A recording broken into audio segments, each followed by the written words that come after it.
بسم اللہ الرحمن الرحیم۔ السلام علیکم۔ کیپٹل ٹاک میں خوش آمدید۔ جس وقت ہلاکو خان نے بغداد کا محاصرہ کیا ہوا تھا تو اس وقت جو بغداد کے بڑے بڑے چوک اور چوراہے ہیں وہاں پر علماء کرام میں جو بحثیں ہو رہی تھیں ان کا موضوع یہ تھا کہ کوا حلال ہے یا حرام، اور جو مسواک ہوتی ہے اس کا سائز شریعت میں کیا ہونا چاہیے، یعنی کہ مسواک کے شرعی سائز پر علماء کرام بحث کر رہے تھے۔ اور پھر جو بغداد کے ساتھ ہوا ہلاکو خان کے ہاتھوں، وہ آپ کو پتہ ہے وہاں پہ کھوپڑیوں کے مینار بنا دیے گئے تھے۔ تو یہ میں نے آپ کو مثال اس لیے سنائی ہے کہ جب کوئی قوم فکری زوال کا شکار ہوتی ہے تو اس میں تنگ نظری آ جاتی ہے اور وہاں پہ فضول بحث مباحثے شروع ہو جاتے ہیں۔ تو پچھلے دنوں ہمارے پاکستان کے ایک سینئر سیاستدان ہیں جناب احسن اقبال صاحب، انہوں نے ایک ٹویٹ کیا اور اس ٹویٹ میں انہوں نے ہلاکو خان اور بغداد کے جو علماء کے جو مناظرے ہیں ان کا ذکر کیا اس میں، اور اس میں وہ کہتے ہیں کہ ہمیں بحیثیت معاشرہ جاگنا ہوگا وگرنہ ہمارا انجام بھی تباہی ہوگا۔ تو یہ ٹویٹ پڑھنے کے بعد سے میں اس سوال پہ غور کر رہا ہوں کہ کیا واقعی ہم فکری اور سیاسی تنگ نظری اور زوال کا شکار ہو چکے ہیں؟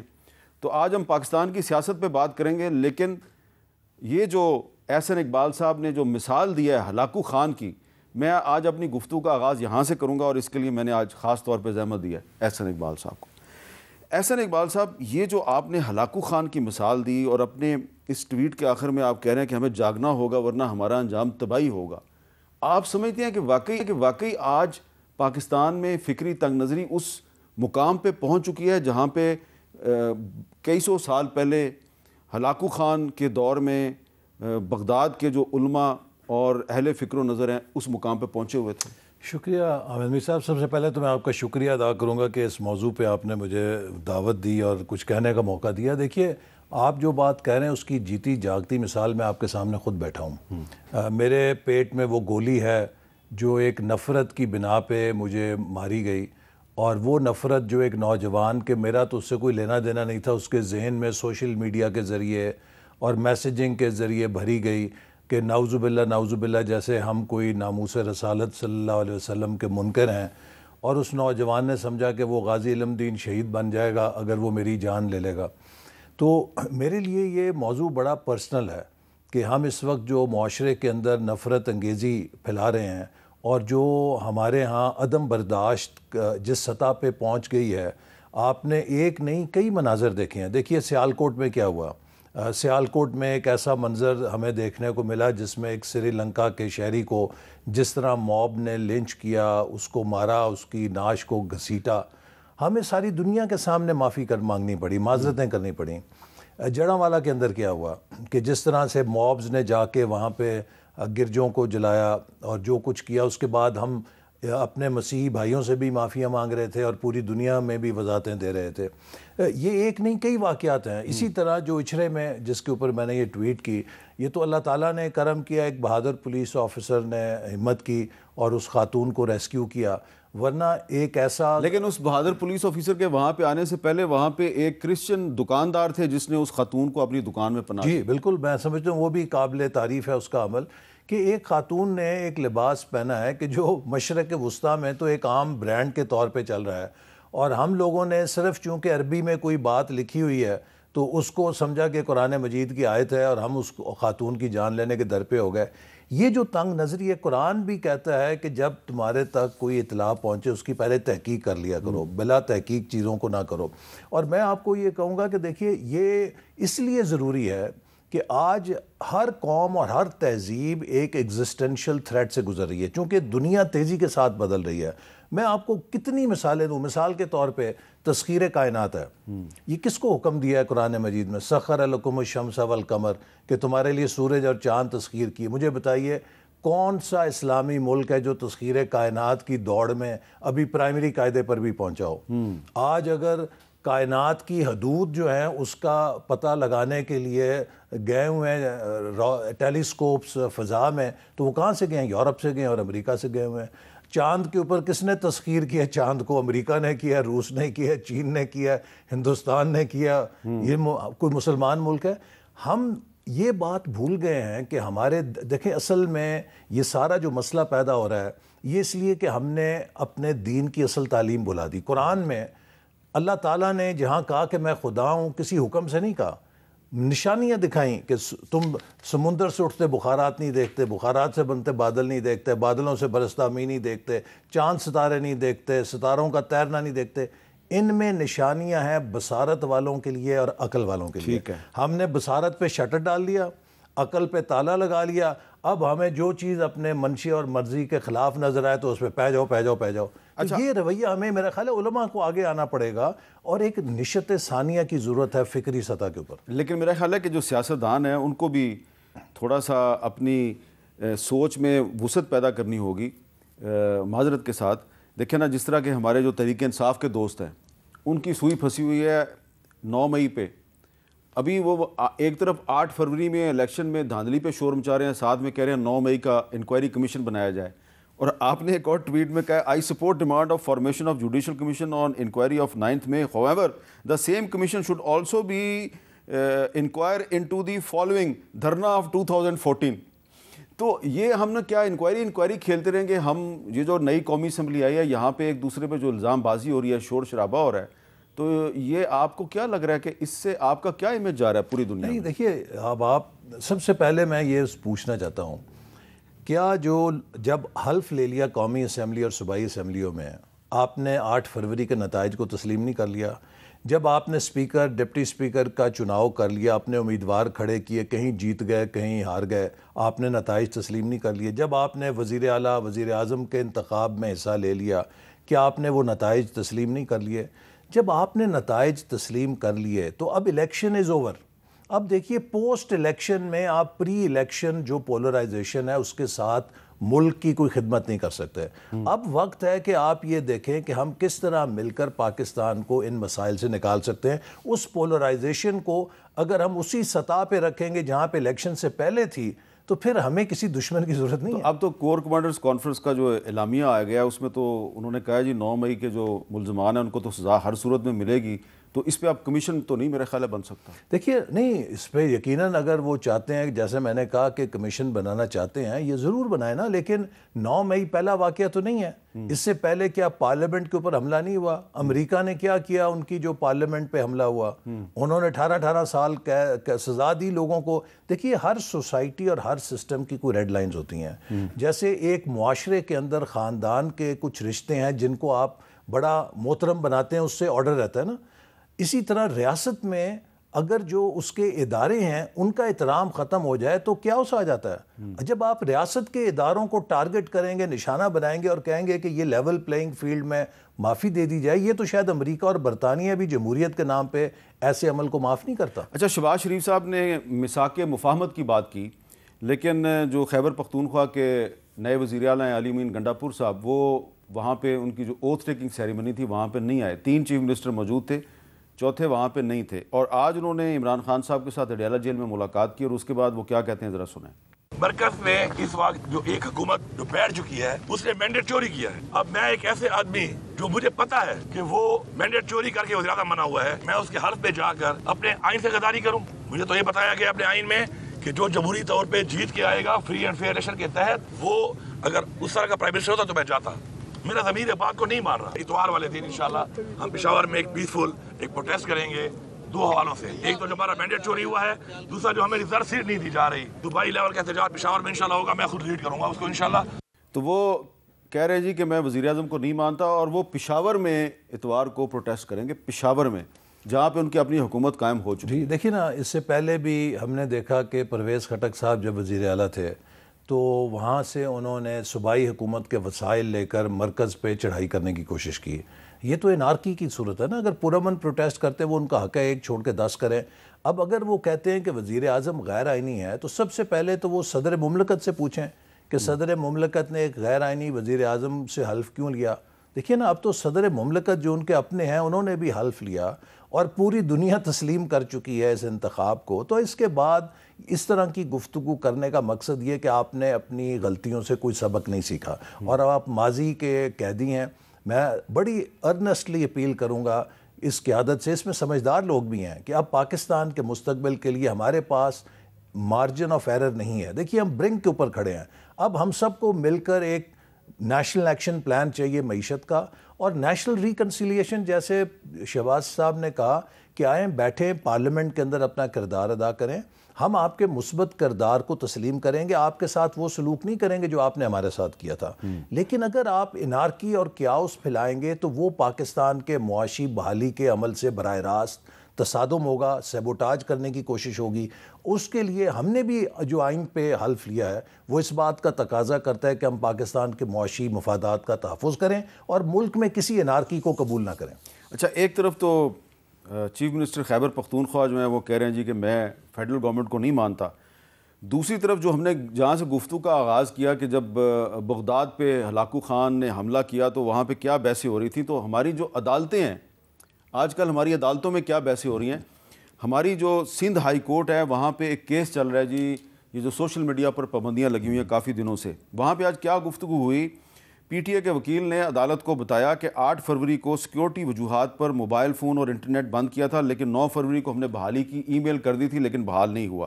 تو چیف جسٹس صاحب نے پوچھا کہ ایک طرف آپ کہتے ہیں کہ سب کچھ بند نہیں کیا، دوسری طرف سب کچھ بند بھی ہے، ایکس بھی بند ہے، تو اس ملک کے معاملات کون چلا رہا ہے؟ عدالت نے کہا کہ اس کا نام ٹی وی پہ چلے گا، اس کا نہیں چلے گا، یہ سب ختم کرنا ہوگا۔ 9 مئی کی بابت سمجھ آتی ہے، لیکن 8 فروری کے بعد سے ایکس یعنی کہ ٹویٹر کیوں بند ہے، یہ سب کون کر رہا ہے، کون بتائے گا؟ اور جو صحافی ٹی وی پر سب کچھ نہیں کہہ پاتے وہ سوشل میڈیا پہ بولتے ہیں، یہ دنیا بھر میں ہوتا ہے، تو پھر اس پر جو پی ٹی اے کو توہین عدالت کا نوٹس بھی جاری کر دیا گیا ہے۔ تو اب آپ تو خود بڑے ماشاءاللہ ایکٹیو ہیں احسن صاحب، آپ ایکس پہ بھی بڑے ایکٹیو ہیں اور بھی سوشل میڈیا پہ آپ کے بہت سے ساتھی ایکٹیو ہیں، تو اب ایکس پر پابندی لگی ہوئی ہے اور مسلسل پابندی 1 مہینہ ہو گیا ہے، اور کورٹ میں جو ہے وہ متعلقہ اتھارٹی جو ہے وہ صحیح طرح جواب نہیں دے پا رہی، تو کیا یہ بھی معاملات ایسے نہیں کہ جن کو ہمیں ایڈریس کرنا چاہیے؟ جی بالکل، دیکھیے ان چیزوں پہ ہمیں سوسائٹی میں ایک کنسنسس پیدا کرنے کی ضرورت ہے، اور اس پہ کوئی شبہ نہیں ہے کہ جو سوشل میڈیا ہے اس پر مختلف ممالک نے اپنے حساب سے مختلف ضابطۂ اخلاق بنایا ہے، اس پہ آپ کمپلیٹ سینسرشپ بھی نہیں کر سکتے، لیکن اس کو ایک فری فار آل ٹول بھی نہیں بنا سکتے کہ سوسائٹی کے اندر اس کو انارکی پیدا کرنے کے لیے استعمال کیا جائے۔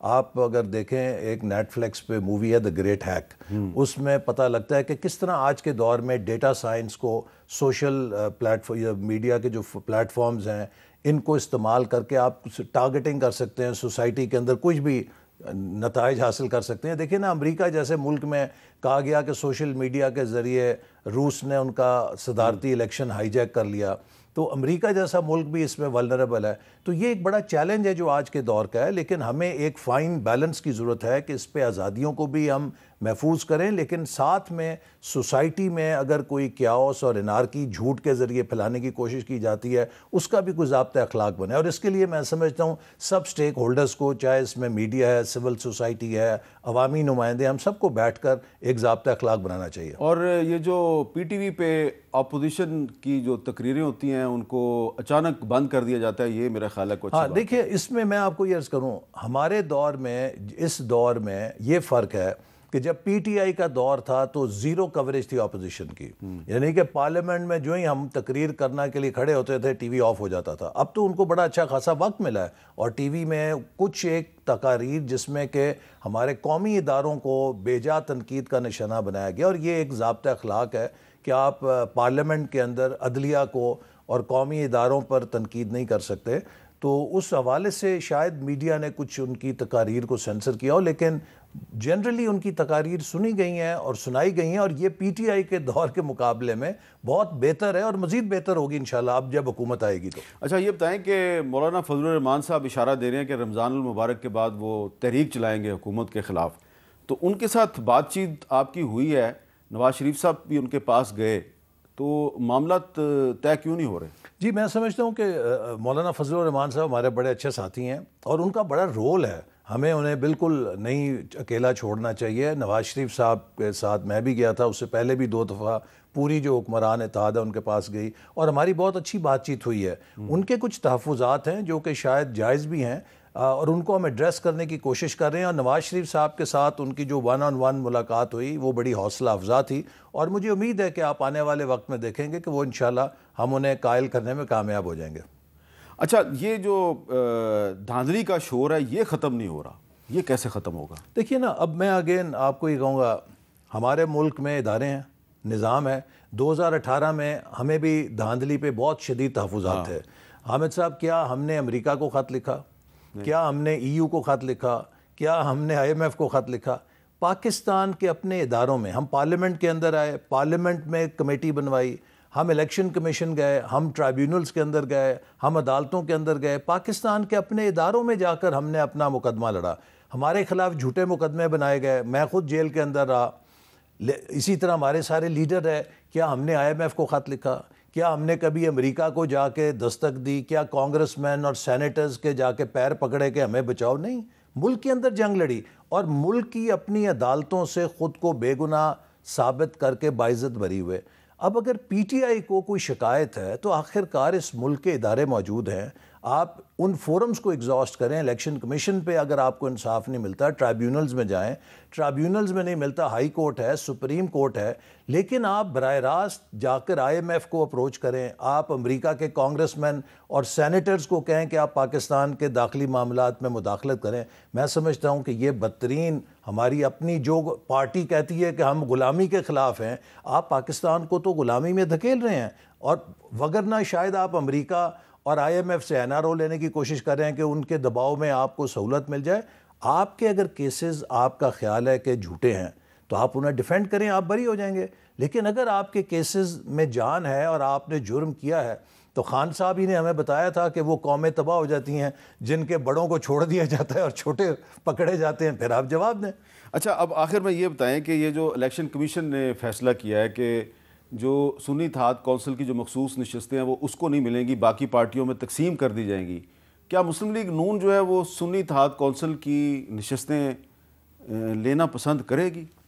دیکھیے اگین خان صاحب کہ یہ سارے جو فیصلے ہیں اس کا کوئی جواب دینا. ہم تو بڑے خوش ہیں, میں تو انہیں تھینک یو کرتا ہوں کہ وہ حماقتیں نہیں کر رہے. جیسے وہ افسانہ کتاب تھی نا, مزید حماقتیں, شفیق الرحمان صاحب کی, پہلے حماقتیں ان کی کتاب تھی, پھر مزید حماقتیں. اب آپ یہ دیکھیے, پہلے حماقت یہ تھی کہ انہوں نے قومی اسمبلی سے جب استعفیٰ دیا, ساتھ ہی جب عدم اعتماد ہوا استعفے دے کے چلے گئے اور ہمیں کلیئر وے دے دیا.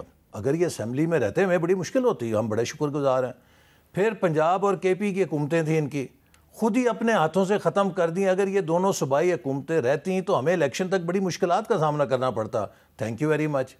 اگر وہ حماقتیں کم نہیں تھیں تو مزید کیا ہے کہ 2 سال سے الیکشن کمیشن آپ کو کہہ رہا ہے کہ بھائی جان اپنا انٹرا پارٹی الیکشن کرا لیں, آپ کا انتخابی نشان چلا جائے گا. آپ سوتے رہے اور الیکشن آ گیا اور آپ انتخابی نشان بھی نہیں بچا سکے. پھر اس کے بعد جب آپ کو پتا تھا کہ آپ کا پارٹی کا سمبل چلا گیا اور آپ آزاد الیکشن لڑے ہیں, تو آپ کسی ایسی پارٹی کو بک کریں کہ جس کے اپنے انتخابی امیدوار الیکشن لڑ رہے ہیں. آپ نے ایک ایسی جماعت کا چناؤ کیا کہ جس نے لکھ کر دیا ہوا ہے کہ ہمارا کوئی امیدوار نہیں, ہماری کوئی مخصوص نشست نہیں. اب الیکشن کمیشن نے جو فیصلہ کرنا ہے وہ آئین اور قانون کے تحت کرنا ہے, کوئی پنچایتی فیصلہ نہیں کرنا. تو آپ ان کی نشستیں لیں گے؟ نہیں, یہ تو اب دیکھیے وہ سیٹیں خالی تو نہیں رہ سکتی نا. جب یہ نہیں لیں گے تو وہ باقیوں میں تقسیم ہو جائیں گی. اچھا, اب آپ کو میں اپریشیٹ کروں گا کہ آج آپ نے شفیق الرحمان صاحب کی کتاب حماقتیں اور مزید حماقتیں کا ذکر کیا, اور یہ بہت اچھی کتابیں ہیں. اور میں آپ کا شکریہ ادا کر کے اپنے ناظرین سے درخواست کروں گا کہ یہ جو ٹینشن کا ماحول ہے اور ہم فکری تنگ نظری بڑے پریشان ہیں, تو اس کے لیے کتابیں جو ہیں, اچھی کتابیں, وہ پڑھنا شروع کیجیے. اور جو شفیق الرحمان صاحب کی یہ جو 2 کتابیں ہیں, حماقتیں اور پھر دوسری کتاب ہے مزید حماقتیں, یہ آپ پڑھیں گے تو آپ کے چہرے پہ مسکراہٹ نہیں آئے گی بلکہ آپ کہہ کے بھی لگائیں گے. ایک وقفہ, اور وقفے کے بعد ہم پاکستان تحریک انصاف کا موجودہ صورتحال پہ موقف آپ کی خدمت میں پیش کریں گے.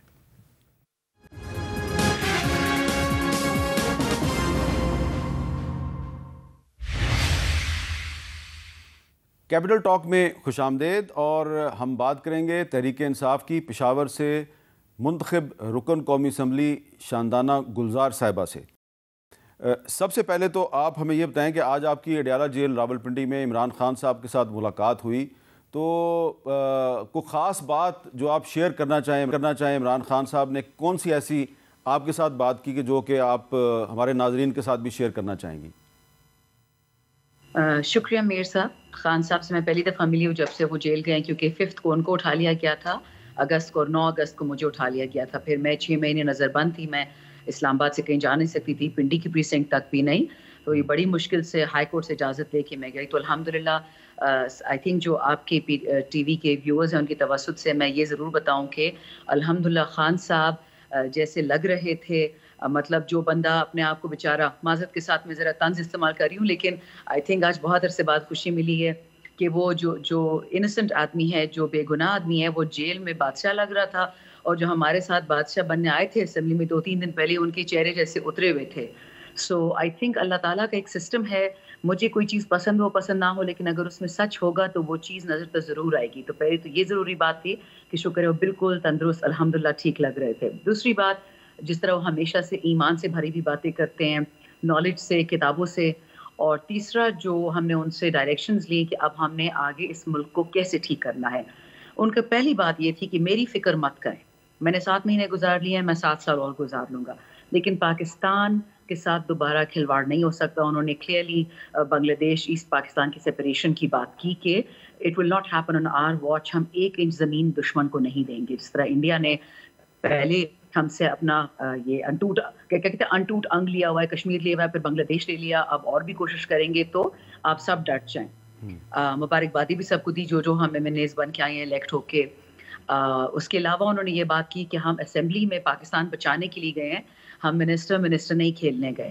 سو سب کو یہ یاد ہونا چاہیے کہ 8 فروری کو پورے پاکستان نے اپنی جان ہتھیلی پہ رکھ کے پی ٹی آئی کو ووٹ دیا ہے۔ آپ سے بھی نہیں چھپا، مجھ سے بھی نہیں چھپا کہ 2 سال میں کس قسم کی بربریت اور فسطائیت کی گئی ہے اس قوم کے ساتھ۔ تو انہوں نے یہ کہا کہ آپ اپنے بارے میں مت سوچیں، آپ صرف لوگوں کا سوچیں کہ دے ہیو ٹرسٹڈ یو۔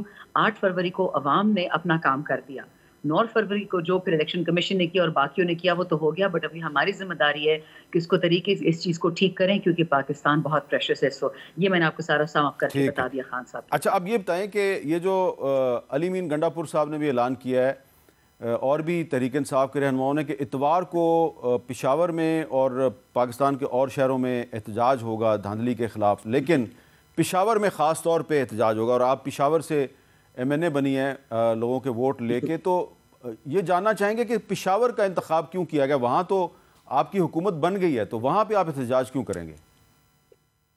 دیکھیں، احتجاج ہم 2 چیزوں پہ کر رہے ہیں۔ ایک تو یہ جو فارم 47 والے آپ کے ایم این ایز اور ایم پی ایز ہیں، آج جو الیکشن کمیشن نے ایک امبیرسنگ کام کیا، جھوٹ بھی ایسا بولنا چاہیے میر صاحب، آپ کی تو دنیا آپ نے بہت دیکھی ہوئی ہے، جھوٹ ایسا ہونا چاہیے جو کوئی مانے، اور کیونکہ ووٹ عام پاکستانی کا تھا، کسی پی ایچ ڈی والے کا تو تھا نہیں، تو اس کو تو پتہ ہے کہ اس نے کس کو ووٹ دیا، کیسے دیا، کس علاقے سے کتنے لوگ نکلے، باتیں پتہ چل جاتی ہیں، کون وہاں پہ پولنگ ایجنٹ تھا، کس نے فارم کلیکٹ کیا۔ تو آج ای سی پی نے نقلی فارم اپلوڈ کیے ہیں 45، 1 مہینے بعد۔ ایک تو انہوں نے قانون توڑا، دوسرا جو ڈرامہ کل کیا، معذرت کے ساتھ ہمارا اپنا ادارہ ہے پاکستان کا، پتہ نہیں کیا ہو جاتا ہے ان لوگوں کو، انگریزوں سے یہ اتنا امپریس ہوتے ہیں کہ یہ بھول جاتے ہیں کہ یہ پاکستان کی عوام کے ساتھ زیادتی ہو رہی ہے۔ پاکستان کی عوام کے ساتھ جو ظلم ہوا ہے، ان پرٹیکولر کل جو اگین میں طنز کروں گی، لیکن آئی تھنک جب انسان غصے میں ہو تو شاید طنز سب سے کمزور فارم ہوتا ہے، سب سے کمزور ایکسپریشن ہے غصے کا، اور وہ یہ ہے کہ جو پارٹیاں کہتی تھی کہ democracy is the best revenge,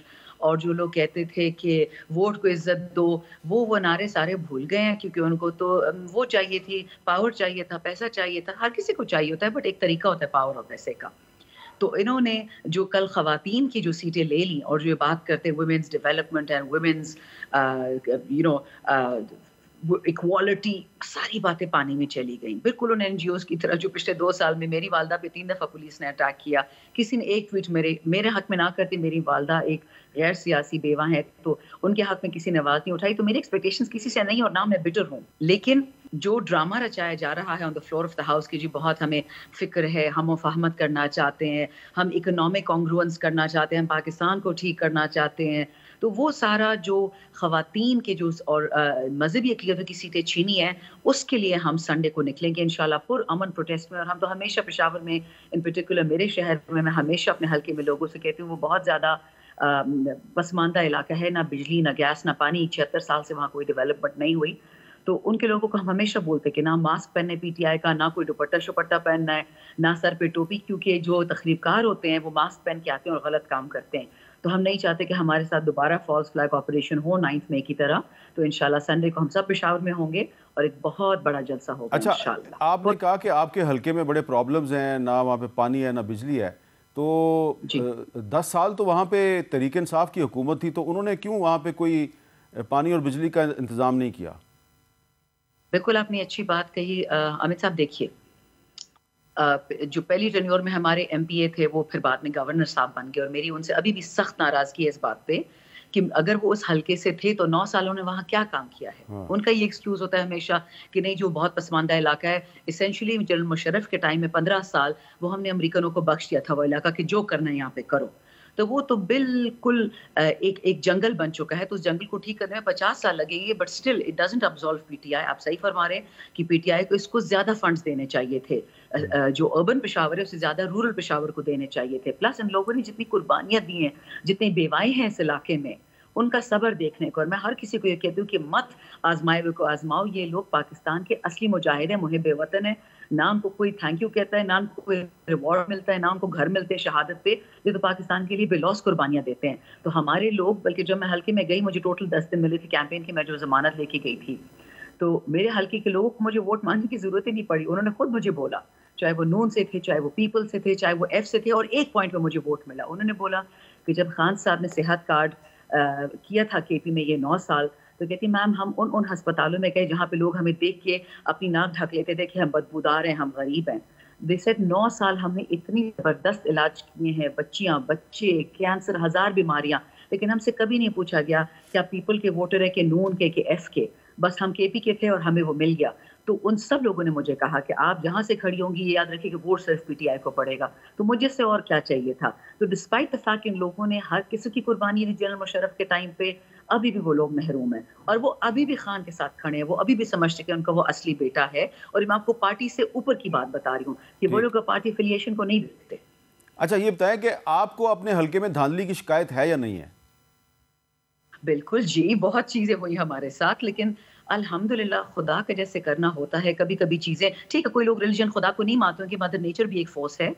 تو مجھے لوگوں نے بہت کہا, خاص کر مردوں کی پولنگ اسٹیشنز پہ, لیکن ایز آئی سیڈ بڑا ووٹ جسے ہم کہتے ہیں نا این اے کا ووٹ, وہ نون نے, پیپل نے, اے این پی نے, ایف نے, تقریباً سب نے مجھے ڈالا. اور اس کی 3 وجوہات تھی. ایک تو یہ کہ باقی سب لوگ فیل ہو چکے تھے جو ہماری یوزول سسپیکٹس ہوتے ہیں, خاندانی جو پارٹیاں تھیں. دوسرا یہ تھا کہ وہاں کے جو لوگ تھے جس دن سے صحت کارڈ چھینا گیا ہے, وہ بہت سا غصہ آ رہا تھا مریم نواز پہ ان پرٹیکولر, حالانکہ نون ہے ہی نہیں کے پی میں. تیسرا جو تھا, مرد جو تھے سارے ہمارے علاقے کے, انہوں نے ایک دفعہ فیصلہ کر لیا تھا, اور یہ پنچایتیں بیٹھی ہیں اے پولیٹیکل لیول پہ, کہ ہمارے علاقے میں دشمنداری انٹروڈیوس کر دی گئی, ہمارے بچوں سے کتابیں لے کے ان کو بندوقیں دے دی گئی. تو جس آدمی نے ہمارے ساتھ کووڈ میں, ٹڈی ڈل میں, تمام تکالیف میں کھڑا رہا, تو ہم اس کو دیں گے. تو جہاں جہاں چوری کی کوشش کی گئی, فزیکل چوری کی, لوگوں کے ووٹ پھاڑے گئے, ضائع کیے گئے, ڈبل سٹیمپ کیے گئے, لیکن وہاں پہ کیونکہ الحمدللہ ہمارا اتنا زبردست آرگنائزیشن تھی, میرے کچھ لوگ آر او آفس میں بیٹھے ہوئے تھے, کچھ لوگ ہم خود ٹیبولیٹ کر رہے تھے, ایک فارم 45 کے پیچھے میں خود گئی ہوں. سو اللہ کا شکر ہے, ان کو ہم نے موقع ہی نہیں دیا. ہمارا جو اپنا سی ایم ایس سسٹم ہے پی ٹی آئی کا, ہم نے وہ استعمال کیا, کنسٹیٹوئنسی مینجمنٹ سسٹم, ہم اپلوڈ کرتے گئے چیزیں کہ اگر الیکشن کمیشن دھاندلی کرے بھی تو ہم نے ان سے پہلے پروف کر دیا. اور اللہ کا شکر ہے, آپ نے دیکھا کہ الیکشن کے تقریباً 1 مہینے بعد آج فارم 45 ان لوگوں نے اپلوڈ کیے, ہم نے اسی رات کو اپلوڈ کر دیے تھے, ہمیں پتہ تھا کہ یہ لوگ کریں گے. اچھا, اب یہ جو فارم 45 اپلوڈ ہوئے ہیں اس میں تو بہت سی چیزیں نظر آ رہی ہیں, اور پتہ نہیں شاید الیکشن کمیشن نے آپ کو فیسیلیٹیٹ کیا ہے یا کسی اور کو فیسیلیٹیٹ کیا ہے, تو اس پہ نہیں. جی پلیز, آپ کی دیکھیں نا, آپ کے بہت سے الزامات جو ہیں وہ صحیح ثابت ہو رہے ہیں نا, جو چیزیں اپلوڈ کی گئی ہیں میں نے بھی دیکھی ہیں, تو ایسا لگ رہا ہے کہ جو آپ کہہ رہے ہیں وہ صحیح ہے. تو الیکشن کمیشن نے تو آپ کو فیسیلیٹیٹ کیا ہے. الیکشن کمیشن پاکستانی ہے, اس کا چیئر پاکستانی ہے, میری اس سے کیا ذاتی دشمنی ہو سکتی ہے؟ میں کیا ان سے لین دین کروں گی؟ وہ تو میری صوبے کا بھی نہیں ہے. لڑائی تو انسان اپنے گھر والوں سے کرتا ہے, پرائے سے تھوڑی کرتا ہے. ٹھیک ہے. تو مطلب کیوں میں ان کی بدنامی کروں گی یا ان کی بےزتی کروں گی؟ لیکن آنکھوں دیکھا حال ہے. میں اکتوبر 2022 میں جو خان صاحب کا بائی الیکشن تھا پشاور سے, اس میں میں ریزرو میں نے دوبارہ الیکٹ ہوئی تھی. اس الیکشن کمیشن نے اور راجہ پرویز اشرف نے 9 اگست تک مجھے اوتھ نہیں لینے دیا as an M N A, as a reserve M N A. الٹا مجھے اٹھوا لیا 9 اگست کو. تو یہ چیزیں آپ دیکھتے ہیں نا, forget about پی ٹی آئی. نہ خان صاحب نے 100 سال زندہ رہنا ہے, نہ میں نے رہنا ہے. پر اس طرح کے کام کون کرتا ہے؟ بالکل. Desperate measure, desperate people. اچھا, ایک یہاں پہ میں ایک چھوٹا سا بریک لے رہا ہوں, اور ایک دو بڑے اہم سوال ہے وہ ابھی رہتے ہیں. ایک بریک کے بعد میں واپس آ رہا ہوں.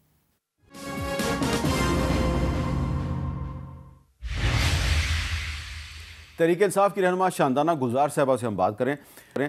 شاندانہ صاحبہ, یہ بتائیے کہ جو آپ کے چیف منسٹر ہیں علی مین گنڈاپور صاحب, وہ انہوں نے تو پرائم منسٹر کی اوتھ ٹیکنگ میں بھی انہوں نے شرکت نہیں کی. وہ کہتے ہیں میں تو شہباز شریف کو پرائم منسٹر نہیں مانتا.